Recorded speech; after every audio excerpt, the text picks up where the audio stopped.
नमस्कार, प्रभा साक्षी के खास कार्यक्रम चाय पर समीक्षा में आपका स्वागत है। आपके साथ मैं हूं अंकित सिंह और हमेशा की तरह इस कार्यक्रम में मौजूद रहेंगे प्रभा साक्षी के संपादक नीरज कुमार दुबे जी। सर, आपका बहुत स्वागत है। और त्योहारी मौसम चल रहा है, खूब खरीदारी भी हो रही है।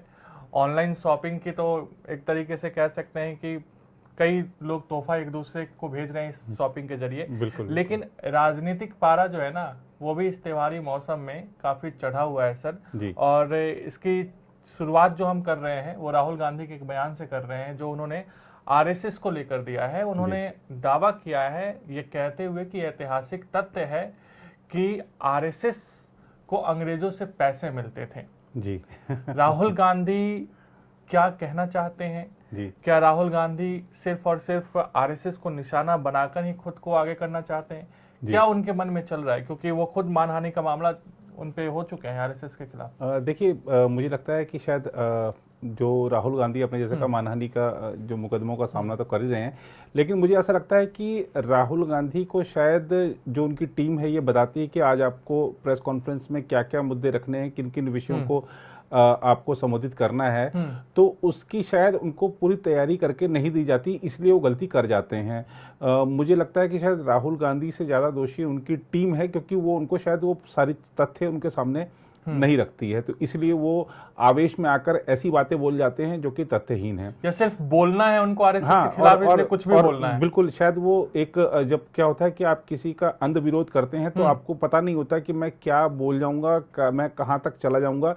वो अंध विरोध करते हैं आरएसएस का या बीजेपी का या उद्योगपतियों का, तो वो कहीं किसी भी सीमा तक चले जाते हैं। ऐसा हमने उनके लगातार संबोधनों में देखा है। उनका आप चाहे लगातार संबोधन की बात हो, चाहे उनके जो ट्वीट्स हैं वो इसी को लेकर होते हैं। वो पूंजीपति पर निशाना साधते हैं, कभी आरएसएस पर निशाना साधते हैं, कभी बीजेपी पर निशाना साधते हैं। लगातार उनका यही सब ही रहता है और एक फोकस्ड होकर वो ये दो तीन जो हमने बताई आपको कि चाहे वो पूंजीपति हो, चाहे बीजेपी आरएसएस हो, इनके पीछे ही पड़े रहते हैं। जहां तक उन्होंने कहा है कि भाई आरएसएस का कोई योगदान नहीं है स्वतंत्रता संग्राम में, और बीजेपी का भी कोई योगदान नहीं है। बीजेपी का तो खैर जन्म नहीं हुआ था तब, अब बीजेपी तो बाद में जन्मी पार्टी, तो शायद ये तथ्य उनको नहीं पता है। अब उन्होंने एक नया आरोप लगा दिया है कि अंग्रेजों से आरएसएस को पैसे मिलते थे। उन्होंने कहा वीर सावरकर को पैसे मिलते थे। यहाँ पर शायद उनको तथ्य नहीं बताए गए हैं राहुल गांधी को, क्योंकि आप जब नेशनल आर्काइव्स में जाएंगे आपको वहाँ पर दस्तावेज मिलेंगे जो दर्शाते हैं। जैसे मैंने भी 1932 का एक दस्तावेज देखा है और मैं चाहूँगा कि उसको स्क्रीन पर दिखाया जाए दर्शकों के लिए। उसमें साफ दर्शाया गया है, और ये उस समय का कानून था जब ब्रिटिशों का शासन था, कि जो राजनीतिक बंदी होते थे उनको कुछ भत्ते मिलते थे। तो आप नेशनल आर्काइव्स में जो हमारे को 1932 के हमने जो दस्तावेज देखे थे उसमें दिखाया गया है कि जो नेहरू थे या पटेल थे उनको तो दिन के 100 रुपए तक भी मिलते थे। माफ कीजिएगा, दिन के नहीं, उनको 100 रुपए तक भत्ते मिलते थे। ऐसा उस दस्तावेज से ये चीज सामने आती है। किसी को 3 रुपए था, किसी को 32 रुपए था, किसी को 8 रुपए था। ऐसे अलग अलग जो उसमें भी मतलब वो था, हाँ, पोजीशन था या क्या उस समय के नियम थे वो तो नहीं पढ़े मैंने, लेकिन मैंने वो दस्तावेज जरूर देखे हैं। क्योंकि जो राजनीतिक बंदी होते थे वो एक भत्ते के पात्र होते थे। शायद उनका कद देखकर या उनका जो भी उनका रहा हो पैमाना उस समय का, उसके आधार पर उनको वो भत्ते नियमित रूप से मिलते थे और वो दस्तावेज मौजूद हैं। इसलिए राहुल गांधी को बात पता होनी चाहिए कि अगर जो भत्ता था वो वीर सावरकर को मिलता था तो वो पंडित नेहरू को भी मिलता था, वो सरदार पटेल को भी मिलता था, वो अन्य लोगों को भी मिलता था जो भी राजनीतिक बंदी थे, राजनीतिक कैदी थे उस समय के। तो ये आप जो चीज हमारे को अधूरी बताते हैं ना, देखिए दरअसल समस्या वही है कि आप जब एक तथ्य सामने रखते हैं लेकिन वो कंप्लीट नहीं हो तो आप यानी कि जनता को भ्रमित करना चाह रहे हैं। जैसा कि हमने अपने इतिहास में पढ़ा कि अब देखिए कि ठीक है, अब 75 सालों का अगर हम आज़ादी का के बाद का जो भारत है उसमें देखें तो ज़्यादातर समय कांग्रेस का शासन रहा और वामपंथियों को भी एक बड़ी भूमिका मिली शासन में, चाहे वो शिक्षा के मामले में। तो हमारे को ये तो पढ़ाया गया कि ये ताजमहल किसने बनाया, ये जो लाल किला किसने बनाया, लेकिन हमको ये नहीं पढ़ाया गया कि वो मंदिर किसने ढहाया, या हमारी जो ऐतिहासिक जो हमारे जो सांस्कृतिक धरोहर थी उनको किसने ढहाया। तो हमको शिक्षा, हाँ, सेलेक्टिव शिक्षा। तो ये ऐसा नहीं है कि ये राहुल गांधी ही पहली बार कर रहे हैं, ये चला आ रहा है बरसों से। कांग्रेस की रीति नीति रही है कि आप जनता को भ्रमित करिए, कुछ आधे तथ्य बता दीजिए और उसको लेकर आप आगे बढ़िए। तो ये जो उन्होंने कहा है कि वीर सावरकर को पैसे मिलते थे अंग्रेजों से, ये उन्होंने बात को घुमाकर कहा है। उस समय के जो राजनीतिक बंदी थे सब भत्ते के पात्र थे, कानून के तहत सबको मिलता था, और वो दस्तावेज मौजूद है नेशनल आर्काइव में, जाके कोई भी देख सकता है, राहुल गांधी भी देख सकते हैं, बल्कि उनके तो पड़ोस में ही है वो। तो ये तो इसमें क्या कहा जाए, अब वो इसको ये कह सकते हैं कि आप अंध विरोध में कुछ भी कह दें, लेकिन जनता सब जानती है, सोशल मीडिया का जमाना है, सब कुछ सबके सामने है। मोदी सरकार अडानी को प्रमोट कर रही है और वही अडानी राजस्थान में मुख्यमंत्री अशोक गहलोत के साथ हाथ मिला रहे हैं जी। और अब राहुल गांधी कह रहे हैं कि कोई भी निवेश कर सकता है, कोई भी सीएम इसे मना नहीं करेगा, मैं तो एकाधिकार के खिलाफ हूँ। तो खैर ये होता है राजनीति में, इसी को तो राजनीति कहते हैं। लेकिन अब टीआरएस की ओर बढ़ते हैं। के चंद्रशेखर राव तेलंगाना के मुख्यमंत्री हैं। तेलंगाना की मांग उन्होंने की थी और संघर्ष भी किया था, इसमें कोई दो राय नहीं है। लेकिन अब वो देश के लिए संघर्ष करना चाहते हैं, देश की राजनीति में खुद पैर जमाना चाहते हैं। हालांकि पिछले दिनों जब वो बिहार दौरे पर आए थे तो इस बात की चर्चा जोरों पर थी कि क्या वो अपने लिए एक लॉबिंग करने की शुरुआत उन्होंने कर दी है, और शायद उसी की कड़ी में वो आगे बढ़ रहे हैं। उन्होंने अपनी राष्ट्रीय पार्टी को लॉन्च कर दिया है, जेडीएस की ओर से उन्हें समर्थन भी मिल गया है। अब सवाल ये है कि टीआरएस एक अलग रास्ता ले लिया सर। ममता बनर्जी अभी खामोश है, लेकिन उनका भी ये है कि उन्होंने पहले ही कह दिया है कि खेला तो बंगाल से ही शुरू होगा जी। शरद पवार कितने दिनों तक खामोश रहेंगे, उनका सब्र भी कहीं ना कहीं ये कहेगा कि नहीं अब तो मिलना ही चाहिए जी। तो क्या देश की राजनीति में फिर से पीएम पद को लेकर विपक्षी एकता टूटती दिखाई दे रही है? अभी कुछ दिन पहले राजद और जदयू का मिलन हुआ, लेकिन अब टकराव भी शुरू हो गया है। सुधाकर सिंह का इस्तीफा हो गया, जगदानंद सिंह लालू यादव से नाराज है, जगदानंद सिंह को साइड करने के लिए नीतीश कुमार का दबाव है।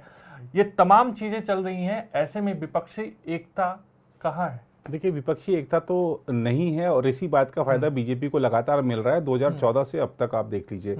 और जब विपक्षी एकता हुई थी 2004 में तो अटल जी की सरकार चली गई थी, जबकि वो एक लोकप्रिय प्रधानमंत्री थे। उसके बावजूद क्योंकि विपक्ष एक हो गया था और इसलिए, और जब एनडीए था वो उतना सशक्त नहीं रहा था, उसमें मतभेद सामने आ रहे थे, उसका फायदा उठाया था उस समय विपक्ष ने। लेकिन अब विपक्ष में क्या है कि मैं नेता हूं और मैं ही इसका जो गठबंधन है उसका नेतृत्व करूंगा, मैं ज्यादा लोकप्रिय हूं, मैं ज्यादा सक्षम हूं। तो ये जो एक होड़ मची हुई है, ये विपक्ष को एकजुट नहीं होने दे रही है। आपने जिक्र किया केसीआर का, जो तेलंगाना के मुख्यमंत्री हैं, उन्होंने अपनी पार्टी का नाम बदलकर भारत राष्ट्र समिति रख दिया है। अब आप देखिए कि इस देश में इतने सारे क्षेत्रीय दल हैं, और ऐसा नहीं है कि कोई क्षेत्रीय दल तेलंगाना राष्ट्र समिति जो पूर्व नाम था उसके अलावा कोई ऐसा नहीं हो जो कि किसी प्रदेश की सत्ता में लगातार 2 बार नहीं आया। वैसे बहुत सारे क्षेत्रीय दल रहे हैं, पहले भी सत्ता में रहे लगातार, अब भी सत्ता में हैं वो। अगर वो नाम चेंज कर लें अपना, और नाम बदलकर ही हम राष्ट्रीय स्तर पर छा जाएं, ऐसा संभव नहीं है। उसके लिए बहुत कुछ होता है कि आप राष्ट्रीय, आपने नाम कुछ भी रख लिया है, लेकिन अगर आप क्षेत्रीय आकांक्षाओं से बाहर निकलकर राष्ट्रीय आकांक्षा प्रदर्शित करना चाहते हैं तो आपका वहाँ पर दूसरे राज्यों में संगठन भी होना चाहिए। आप अभी जो बात करते हैं वो बात दूसरे प्रदेश के लोगों का भी उससे सहमत होना जरूरी है। और आप जो सीएम कोरोना काल में अपने घर से बाहर नहीं निकला, जनता की जो दुश्वारियां थी, ठीक है कि वहां पर प्रशासन ने कैसे भी जो भी मदद की, और विकसित राज्य है, विकसित राज्य है, और जो वहां पर ठीक है कि वो हर राज्य उस समय पीड़ित था, लेकिन खासतौर पर दूसरे सीएम जो हैं वो दिखते थे फील्ड में, लोगों के बीच में दिखते थे, उनकी परेशानियों को हल करने का साहस जुटाते थे फील्ड में उतर के। लेकिन केसीआर तो नहीं दिखे। तो जो महामारी के समय में सीएम अपने घर से बाहर नहीं निकला, जो सिर्फ इस बात में विश्वास रखता है कि मैं 1:13 पर अगर मैं अपनी पार्टी के नाम का ऐलान कर दूं राष्ट्रीय स्तर पर तो शायद मेरा नंबर प्रधानमंत्री पद के लिए लग जाए, जो ये विश्वास करता है कि मैं भगवान को सिर्फ ये इतना चढ़ा दूं सोना चांदी तो शायद मैं एक बार फिर से सत्ता में आ जाऊं, तो अंधविश्वास में जो विश्वास रखता हो वो किस तरीके से भारत को आगे बढ़ाएगा। ये नया भारत है, इसमें अंधविश्वास की कोई जगह नहीं है। और खासतौर पर जो हमने देखा कि वहाँ पर तेलंगाना सरकार की जो कई सारी नीतियां हैं वो इस बात को प्रदर्शित करती हैं कि वहाँ की सरकार कहीं ना कहीं तुष्टीकरण की राजनीति पर आगे बढ़ रही है। तो ये जो देश है उसमें अब सबका साथ सबका विकास के सिद्धांत पर भारत आगे बढ़ रहा है और इसमें सबका प्रयास भी शामिल है। और यही एक कारण है कि हम विश्व की 5वीं सबसे बड़ी अर्थव्यवस्था आज बन चुके हैं। हमारे भारत का एक व्यक्ति जो दुनिया का दूसरे नंबर का सबसे अमीर आदमी बना है, तो वो अब ये नए भारत की जो बदलती सोच है उसका है। हमारे यहाँ रोजाना नए यूनिकॉर्न बन रहे हैं, स्टार्टअप्स हमारे खड़े हो रहे हैं। ये जो अगर हम इसी बात पर विश्वास करते हैं कि नहीं ठीक है हम मुहूर्त के हिसाब से काम करेंगे, हमारा जो इतने बजे का है हम इसी आगे करेंगे, दिक्कत हो जाएगी तो हम बाहर नहीं निकलेंगे। तो तेलंगाना के मुख्यमंत्री का ठीक है कि वो क्षेत्रीय स्तर पर एक लोकप्रिय नेता हैं, लगातार दूसरी बार सत्ता में आए हैं, हो सकता है तीसरी बार भी आ जाएं, लेकिन ये इस बात की गारंटी नहीं है कि आप देश के प्रधानमंत्री बन जाएंगे। आप इससे बड़े बड़े नेता रहे हैं जो 5-5, 6-6 बार अपने राज्य के मुख्यमंत्री रहे हैं, लेकिन राष्ट्रीय स्तर पर उनकी आकांक्षा पूरी नहीं हो सकी है, क्योंकि वो एक अलग विषय है। आपको पूरे देश में आपका एक संगठन होना चाहिए। नाम आपने रख दिया भारत राष्ट्र समिति, लेकिन आप देश को क्या संभालेंगे जब आप अपनी पार्टी को नहीं संभाल पा रहे हैं। इस तरह की खबरें हैं कि केसीआर की बेटी नाराज हो गई हैं। केसीआर की बेटी का जैसा मीडिया रिपोर्टों में दावा किया जा रहा है कि केसीआर की बेटी कह रही है कि मुझे पार्टी में साइडलाइन किया जा रहा है, पार्टी के कार्यक्रमों में उनको बुलाया नहीं जा रहा है। वहाँ पर तेलंगाना में उपचुनाव होने हैं, वहाँ पर जो स्टार प्रचारकों की सूची है उसमें उनका नाम नहीं है। उनकी बेटी के बारे में कहा जा रहा है, इस तरीके की मीडिया रिपोर्ट्स के हवाले से भी हम भी उसी मीडिया रिपोर्ट्स के हवाले से कह रहे हैं कि दिल्ली में जो शराब घोटाला हुआ उसमें उनकी तरफ भी उंगलियां उठी हैं। अब पता नहीं वो बात सही है नहीं, जांच का विषय है।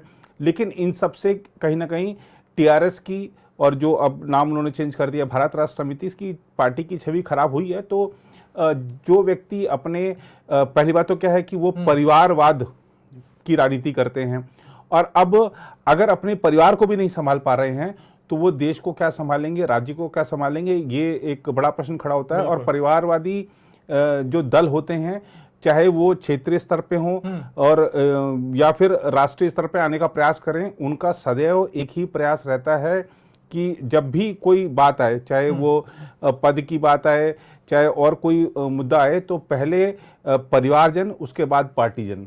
तो ये एक वहाँ पर मुझे लगता है कि आकांक्षा रखना, महत्वाकांक्षा रखना सबका अधिकार है, होनी भी चाहिए, लेकिन वो पूरी करने के लिए हमारे को जो जिम्मेदारी है, हमारी जो कर्तव्य है, क्या हम उसको पूरा करते हैं, ये भी एक सवाल खुद से पूछा जाना चाहिए। बिल्कुल। वैसे तो हम 2 टॉपिक पे ही चर्चा करते हैं, लेकिन एक टॉपिक जो है वो सोशल मीडिया पर काफ़ी चल रहा है। यूएन में चीन का परोक्ष रूप से समर्थन करना, प्रेस जो ब्रीफ होता है उसमें कहना कि एलएसी पर सब कुछ ठीक नहीं है। फिलहाल चीन को लेकर वर्तमान परिस्थिति में भारत का रुख क्या है? कांग्रेस, शिवसेना लगातार सरकार से सवाल पूछ रही है कि आप चीन को लेकर आपका स्टैंड क्लियर क्यों नहीं है। आप पाकिस्तान के साथ कहते हो कि आतंकवाद और बातचीत एक साथ नहीं हो सकती है, वहां आपका स्टैंड साफ दिख जाता है, लेकिन चीन के साथ आपका स्टैंड साफ क्यों नहीं दिखता है? देखिए, ये मुझे लगता है कि शायद जो लोग इस तरह से बयान देते हैं वो शायद विदेश मंत्री के या विदेश मंत्रालय के बयान को ढंग से पढ़ते नहीं है, सुनते नहीं है। विदेश मंत्री एस जयशंकर की आप हालिया कुछ 8-10 बयान उठाकर देख लीजिए, आप जो भारतीय सेना के, भारतीय वायुसेना के बयान उठाकर देख लीजिए, विदेश मंत्रालय के बयान देख लीजिए, सबने एक बात को स्वीकारा है कि जो अभी वहाँ पर हालात हैं पूरी तरह सामान्य नहीं है, तनावपूर्ण रिश्ते हैं, इस बात को स्वीकारा गया है। और ये भी कहा गया है कि जब तक जो सैनिकों की वापसी थी या जो उस समय जो पूर्व स्थिति की जो थी उसकी बहाली जब तक नहीं हो जाती, तब तक हालात सामान्य नहीं हो सकते। और अभी आपने देखा होगा कि एससीओ समिट थी, वहां पर प्रधानमंत्री जी ने दूसरे देशों के, अधिकतर देशों के साथ, यहां तक कि तुर्की के राष्ट्रपति के साथ भी द्विपक्षीय वार्ता की, लेकिन चाइना के राष्ट्रपति वहां थे लेकिन प्रधानमंत्री की द्विपक्षीय मुलाकात नहीं हुई, जबकि अमूमन ऐसा होता नहीं है। तो ये दिखाता है, तो भारत के रिश्ते इस समय कैसे हैं ये स्पष्ट है। कई बार क्या होता है कि जो राजनयिक विषय होते हैं उसमें बयान लिखित में देने या बयान आपको उसका वीडियो उसका जारी करने से ज़्यादा ये होता है कि आप संकेतों से बहुत कुछ कह देते हैं। तो जो संकेत समझते हैं उनको समझ आ जाएगा कि भारत के स्टैंड क्या है, जो नहीं समझना चाहते हैं वो कुछ भी कहने के लिए स्वतंत्र हैं। तो खैर, हम कुछ नहीं कहते हैं, जो चलता है उसके बारे में आपको डिटेल बताते हैं। तो फिलहाल आज के चाय पर समीक्षा कार्यक्रम में इतना ही। मुझे यानी अंकित सिंह और प्रभा साक्षी के संपादक नीरज कुमार दुबे को दीजिए इजाजत। फिर मुलाकात होगी। नमस्कार। नमस्कार। अगर आप भी लेना चाहते हैं देश दुनिया की तमाम जानकारी तो आज ही सब्सक्राइब करें हमारे चैनल को। साथ ही नीचे दिए बेल आइकन को जरूर दबाएं ताकि हर अपडेट आप तक पहुंच सके।